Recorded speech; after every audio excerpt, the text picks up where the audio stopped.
Desde antes da antiguidade, os seres humanos já se confrontavam em guerras, quer por recursos, por mercados, por status ou por simples expansão imperialista. Os relatos vão desde um conflito semi-lendário, como a Guerra de Troia, que se desencadeou por causa de uma bela rainha, chamada Helena, até os dias atuais, com o atual conflito sangrento na Ucrânia, onde drones matam soldados por controle remoto. Mas houve aqueles que testemunharam de perto esses eventos e, além de sobreviver a eles, viveram muito além, sendo as últimas testemunhas desses horrores. Neste vídeo, algumas dessas últimas testemunhas totalmente comprovadas de grandes eventos militares que ocorreram através da história. Antes de tudo, diz aí, Jennifer. Oi, sou Jennifer. Convido a vocês se inscreverem neste canal. Peço seu like e compartilhe em suas redes sociais. E vamos ao vídeo.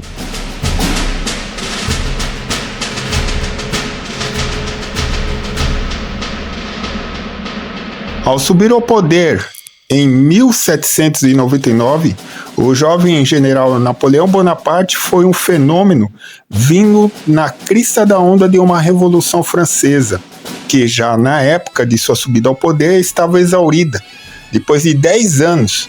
Mas os outros monarcas europeus não o aceitariam, mesmo ele se coroando imperador em 1800. Entre 1803 e 1815, a Europa foi envolvida em uma série de guerras, a qual se dá o nome de Guerras Napoleônicas, que, segundo estimativas aproximadas, levaram à morte em torno de 4.000 europeus. Napoleão morreu em 1821 no exílio, e seus restos mortais voltariam em 15 de dezembro de 1840 a Paris. E alguns antigos veteranos remanescentes de seu exército, ainda vivos, se apertaram em seus antigos uniformes de companhia e foram prestar homenagem derradeira a seu antigo líder.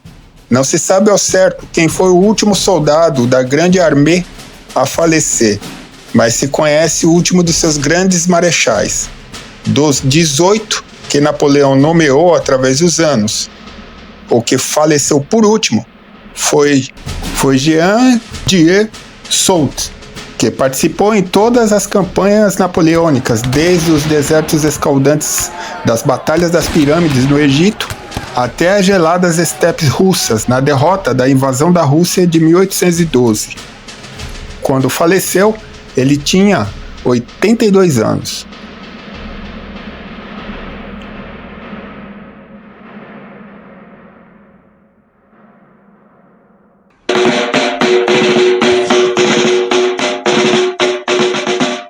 Entre 1861 e 1865, os americanos do Norte e do Sul se digladiaram em uma luta que ceifou ao todo 600 mil vidas.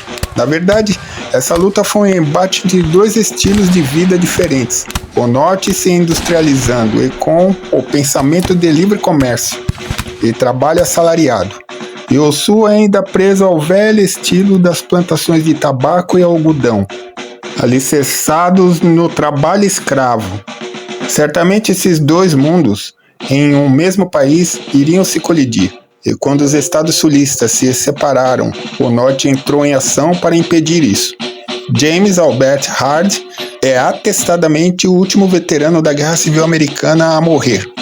Ele, que nascera em 1843 e que morreria em 12 de março de 1953, aos 111 anos de idade, serviu no 32º Regimento de Nova York e participou das batalhas de Bull Run, Antietam, Fredericksburg e Chancellorsville, e ele alegou ter conhecido pessoalmente Abraham Lincoln em uma recepção na Casa Branca, antes deste ter sido assassinado em 1865.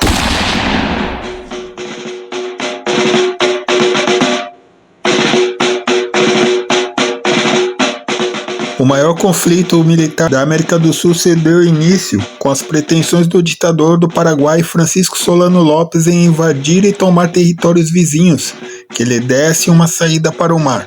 Inicialmente, com um exército mais numeroso e melhor armado, obteve êxito, mas ao longo prazo seus inimigos, o Brasil, a Argentina e o Uruguai, levaram a melhor. E estima-se que em torno de 400 mil pessoas tenham perdido a vida neste conflito.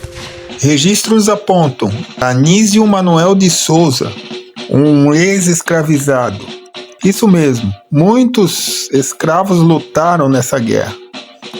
Ele que morreu em 1938, aos 111 anos. Porém, há registros de outro veterano mais longevo que foi Pedro Guedes do Amaral, que morrera em 1954. Inclusive, Pedro, que era gaúcho, serviu na Revolução Federalista Rio-Grandense e em Canudos. Foi entrevistado por repórteres da revista O Globo. Ele então, com 104 anos de idade, em 1950. O olhar altivo e muitas histórias de batalhas como a de Tuiuti, a mais sangrenta da Guerra do Paraguai. E orgulhava-se, mostrando suas cicatrizes pelo corpo.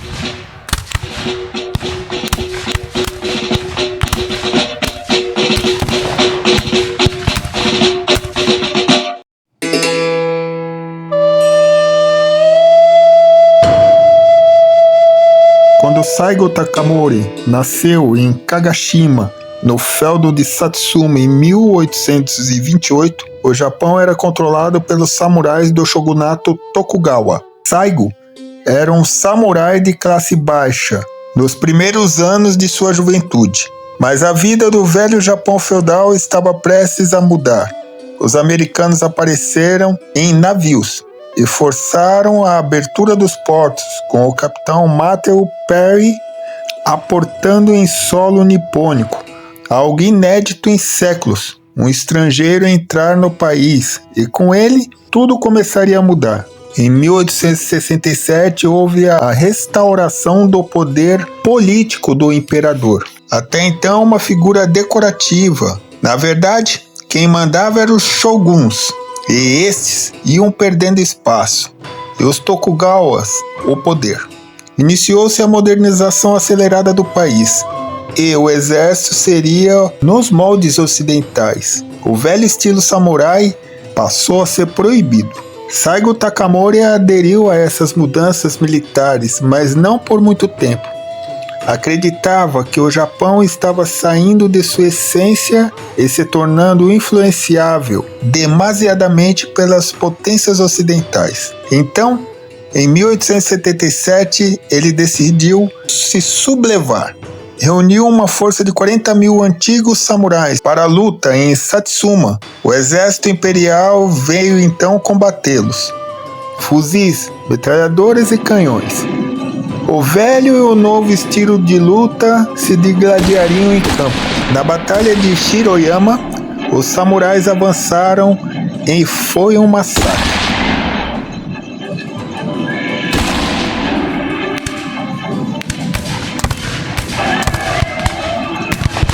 Dos 40 mil, restaram apenas 400 guerreiros vivos. Takamori, ferido, fugiu. Dizem que ele pretendia cometer o famoso seppuku, que era o autoextermínio ritualístico samurai, para não ter sua honra manchada por cair prisioneiro do inimigo. Mas ele morreu antes disso, em decorrência dos ferimentos da batalha. Takamori é considerado o último grande samurai, pondo fim definitivo a essa classe que dominara o Japão desde o século XII.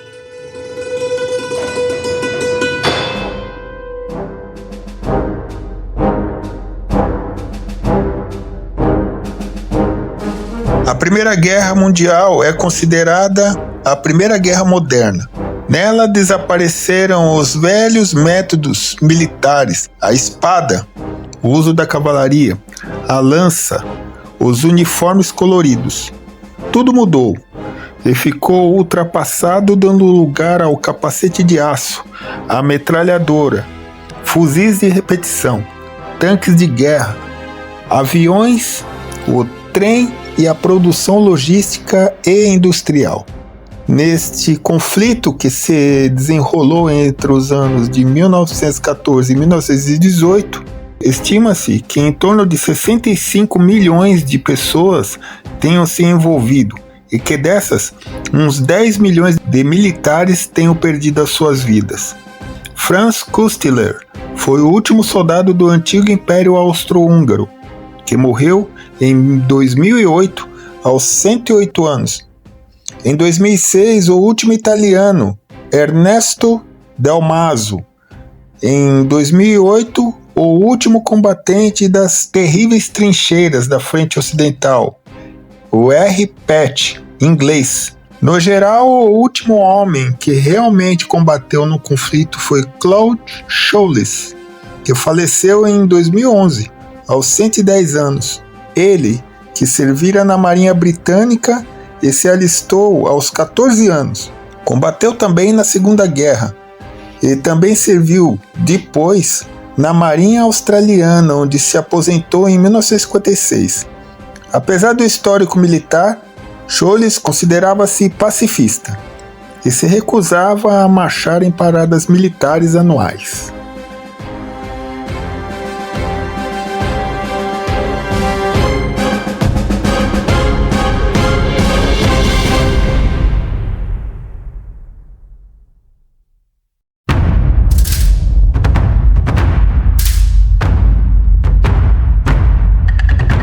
As Agoji, conhecida como Amazonas do Daomé, foram um regimento militar composto exclusivamente por mulheres e serviram ao reino africano do Daomé entre o século 17 e 19. Depois da Guerra Franco-Daomeana de 1892 a 1894, o grupo perdeu a força e foi reduzido a uma guarda figurativa do último rei daomeano, sendo extinto de vez com a deposição destes em inícios do século XX, passando o país a ser diretamente governado pelos franceses. As veteranas guerreiras voltaram a integrar na vida civil normalmente, e a última a morrer foi Naui, em novembro de 1979, com mais de 100 anos de idade. Ela que narrava ter combatido na guerra contra os franceses ainda adolescente. Naui era frequentemente entrevistada por historiadores e repórteres, pois era uma fonte viva do modo de vida e como era ser e viver como uma mulher guerreira. Quando faleceu, calou-se a última voz de uma antiga linhagem militar da história.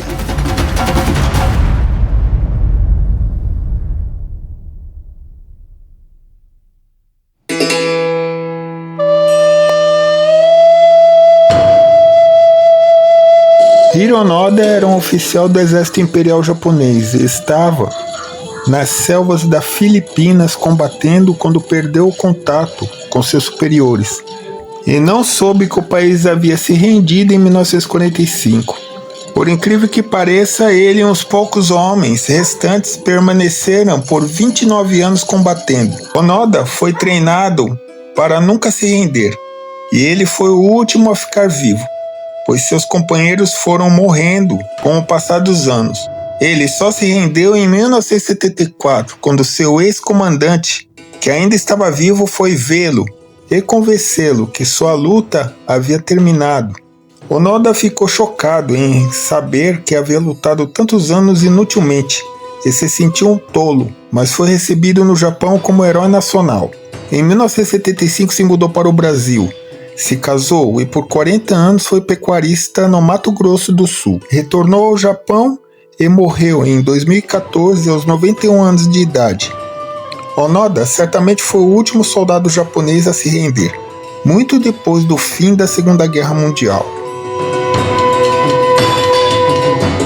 Esses foram alguns exemplos de pessoas que viveram terríveis experiências nos campos de batalha e viveram para contá-las por muitos anos, e são lembretes vivos que da guerra só se espera lágrimas, destruição e morte, e onde o ser humano se torna tudo, menos um ser humano.